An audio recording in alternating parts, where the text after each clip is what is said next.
नहीं सीखे हो। मुस्कान, मैं कुछ बोल रहा हूं, हमेशा मुंडी नीचे करके रखते हो अपने अपने, कहां से सीखोगे।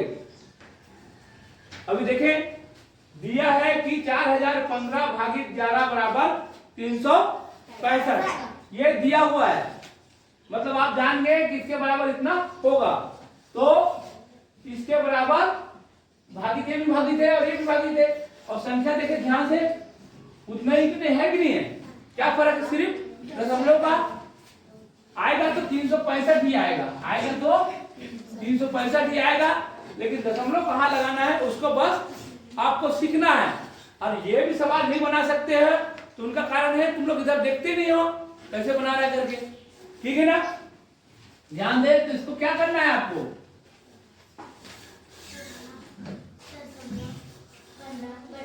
बटे ये, अभी आपको क्या करना है, ये बिना दशमलव का, आपको बिना दशमलव का कर देना है, तो क्या करना, बिना दशमलव का करने के लिए क्या करते हैं, इसका 1 और 2 शून्य, और इसका दशमलव हट गया, ठीक है ना, और दशमलव हटने के बाद कौन सा उत्तर आता है, 365 आता है, ठीक, ये आपको जानना है। एक शून्य कट जाएगा, अब कितने अंक के बाद दशमलव लगेगा, 1 अंक के बाद, तो कितना सरल है,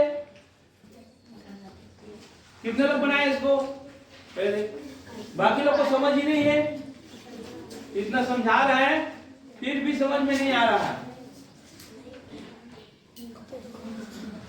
तो ध्यान दे, इसको भाग देने की जरूरत नहीं पड़ेगा, भाग देने की जरूरत पड़ेगा क्या है, ये लड़की, मैं क्या बोल रहा हूं, मैं अकेला पागल जिसे बकता रहता हूं, तुम लोग तो अपने में मस्त रहते हो, इसको भाग देने की जरूरत है, देखो उत्तर आगे में है कि नहीं है, सिर्फ क्या करना है, आपको दशमलव हटाना है, दशमलव हटाने के बाद में अब 1 शून्य बच गया है, तो 1 अंक के बाद दशमलव लग जाएगा, इतना ही जानना है।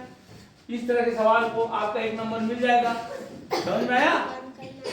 तो कम से कम भागा देने का तरीका वही है जैसे आप लोग 5वीं में पढ़े हैं, ये संख्या है और इसको 15 से भाग कर देना, तो क्या आएगा, 15 छक्के 90, कट गया, खत्म। अब ये आ रहा है दशमलव, आ रहा है ना, इस दशमलव को क्या करेंगे, हटा देंगे, ठीक है, इसको फेंक दिया, कहां, यहां फेंक दिया, हटा दिया ना, तो बिना दशमलव हटाना है तभी होगा। अब कितने संख्या को उतारना है, 1 संख्या को उतारना है,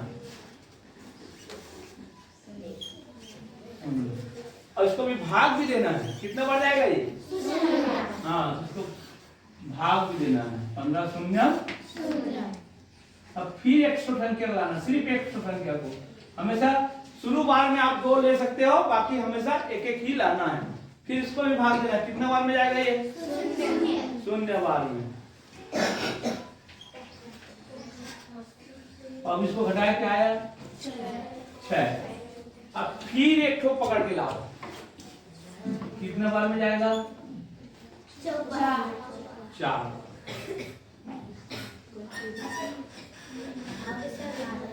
आगे उत्तर, अब फिर पकड़ के लाओ, 5, ठीक है ना। तो आपको उत्तर में जाना है, ध्यान दे, देखो पहले भाग किया, उत्तर आ गया, 1 ही रो है तो वहीं रुक जाना है, फिर दशमलव लगाया, फिर शून्य लगाया, अच्छा दशमलव 6 शून्य कितने में है, हैं 2 ठो में, और यहाँ तक डबल शून्य कितने में है, 1, हाँ, तो ये दोनों को आपको बनाने की जरूरत नहीं है, यहीं तक बनाना था और उत्तर आपको मिल जाएगा, ठीक है, लेकिन भाग देने आना चाहिए, भाग 2 देने आएगा उसी को बनेगा, हाँ चलो।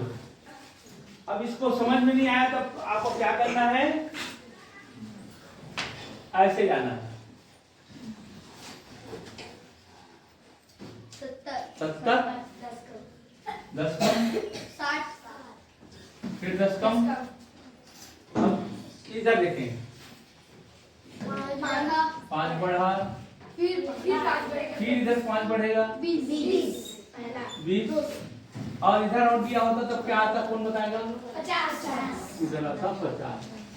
ठीक है, तो आपको इसमें देखना है किस टाइप का ये आगे बढ़ा है, इसमें दिमाग लगाना है आपको। ये भी तर्क शक्ति है, ये भी तार्किक वाला गणित है, ठीक है ना, दिमाग लगाने वाला गणित। समझ में आया? ये भी अपना दिमाग लगा के बनाना होगा। देखो ये सीधा इधर जंप कर दिया, 10 कम हुआ, फिर एक जंप कर दिया, फिर 10 कम किया, फिर जंप करेगा 50 हो जाएगा। उसी तरह ये भी जंप करेगा, ये क्या हो रहा है, 5 बढ़ रहा है, फिर 5 बढ़ेगा, ठीक है। चलो ठीक, गुणनफल।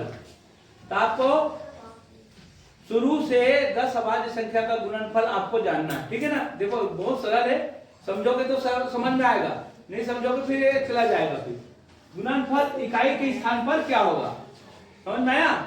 जैसे हम तो पहले 10 अभाज्य संख्या क्या क्या है बताओ। पहला अभाज्य संख्या क्या है, 2। अब बोलोगे एक क्यों नहीं है, ध्यान देंगे, एक क्यों नहीं है, शुरू है, कब शुरू कर देती है? तो ये हो जाएगा 2 अभाज्य संख्या। दूसरा क्या है, एक अभाज्य संख्या है क्या, नहीं है। अभाज्य संख्या हमेशा 2 से भाग जाता है, 2 चीज से, एक तो अपने से जाता है और एक से। तो लेकिन एक सिर्फ अपने से जाएगा, एक कम, और किसी से जाएगा नहीं जाएगा। और 2 देखो, एक से भी जा रहा है और 2 से भी जा रहा है। बात समझ में आ रहा है आप लोगों को? कोई भी अभाज्य संख्या 2 चीज से भाग जाता है, एक अपने से और एक से, उसको अभाज्य कहते हैं। तीसरा से नहीं जाएगा, तीसरा से नहीं जाएगा, उसको कहते हैं अभाज्य संख्या। और एक अपने आप में अकेला है, इसलिए अभाज्य नहीं है और न ही भाज्य है, न ही भाज्य है ना अभाज्य। ये प्रश्न पूछ सकता है, एक अभाज्य की भाज्य है, तो एक अभाज्य भी नहीं है और भाज्य भी नहीं है, ऐसा आंसर आएगा। ये अभाज्य आंसर दे देगा तो आंसर, ये भाज्य भी नहीं है अभाज्य भी नहीं है, तो उत्तर कौन सा आएगा, वही वाला, ठीक है ना।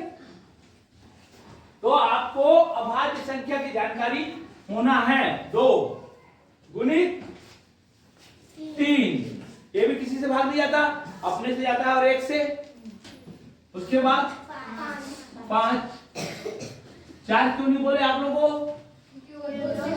2 से भी जाता है, 1 से भी जाता है और 4 से भी जाता है, ठीक है ना। तो अपने से भी जाता है, 4 से भी जाता है, 2 से, तो बढ़ गया उसकी संख्या, तो अभाज्य नहीं है। 5 के बाद 7, 6 क्यों नहीं बोले? 2 से भी जाता है, 3 से। समझ में आ गया? अभाज्य संख्या वो किसी से भाग नहीं जाता, उसको बोलते हैं अभाज्य। अब उसके बाद 7 के बाद 8 नहीं है, 9 भी नहीं है, 9 किससे जाता है, 3 से। 10, 2 और 5 से, तो अब 11, ये किसी से नहीं जाता। ऐसे कितने संख्या लेना है, 10। अभी कितना हुआ है, 5 ही हुआ है, ठीक है ना। अब आगे कौन सा संख्या आएगा, 13, फिर उसके बाद 15, 17 है। देखो 15 कौन बोल रहे हैं, यही वाले ही बोल रहे हैं। किसके मुंह निकला? हाँ देखो, अभी तक कि इनको पता ही नहीं है अभाज्य संख्या, यही पढ़ रहे हैं, उनको बताओ। बाहर वाले आया तो समझो भाई इनको तो कोई बताया नहीं है कुछ ही। 17 के बाद कौन सा अभाज्य संख्या है, 19। देखो ये किसी से भाग नहीं जाता, ठीक है ना। अब कितना संख्या हो गया, 1 2 3 4 5 6 7 8। और अगला अभाज्य संख्या 23। फिर अगला भाज्य संख्या बताओ। 24 जाता है 100 से, 25 जाता है, 26 हाँ 27 जाता है, 28 जाता है, 29 नहीं जाता। ये देखो इतने का गुणनफल करना है और इतने का गुणनफल में जैसे इतना आता है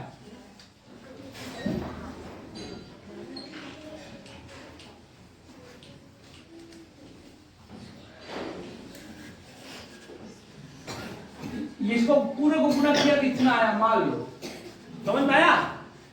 तो अपने को क्या क्या लेना है, इकाई के अंक को लेना है, इकाई के अंक को किसको लेना है, ये पूरे को नहीं जानना है, आपको इकाई के अंक को जानना है।